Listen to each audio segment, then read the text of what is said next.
Walang kawala ang isang lalaki matapos umunong magpaputok ng baril sa Marikina City. Nang mabilis na rumisponde ang mga tauhan ng Marikina City Police Station sa tawag ng isang concerned citizen sa 911. Sa loob lamang ng 4 na minuto mula sa pagtanggap ng ulat, naabutan at naaresto ng mga pulis ang suspect na ngayon ay nahaharap sa kasong illegal discharge of firearms at alarms and scandal. Yan ang tinutukan ni Patrolman Jenny May Dolor.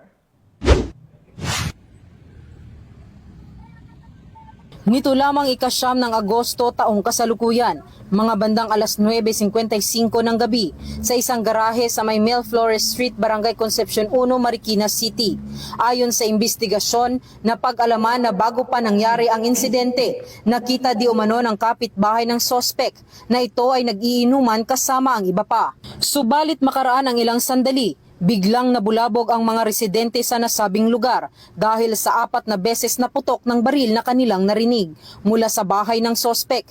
Dahil dito, hindi nagdalawang isip ang isang concerned citizen na kapitbahay ng sospek na tumawag sa 911 para sa police assistance. Mga bandang alas 10:14 ng gabi sa nasabi ring araw, matapos matanggap ng nasabing himpilan ang report sa 911, ay agad rumisponde ang mga tauhan ng Marikina City Police Station, Sector 6, at nakaraan lamang ang 4 na minuto ay agad nakarating ang mga pulis sa nasabing lugar ng insidente. Pagkadating ng mga pulis sa lugar at makausap ang sospek na kinilalang si alias Cesar, ay agad din naman itong sumuko sa mga otoridad at ipinakita ang kanyang mga dokumento ng license to own and possess firearm, firearm registration at permit to carry firearms. Subalit kahit paman may mga legal na dokumento itong ipinakita, meron pa rin itong nalabag sa batas at ito ay mahaharap sa kasong illegal discharge of firearms and alarms and scandals. Matapos basahan ng kanyang karapatan ang sospek, ay pansamantala itong nakapiit sa Marikina City Police Station Custodial Facility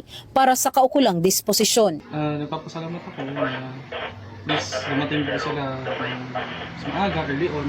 Aga pa naman po kagad doon ng station. And ang akin lang, wala naman po kaming against dun sa nangyari. Pero sa kapakanan na lang din po ng mga nakatira din dito.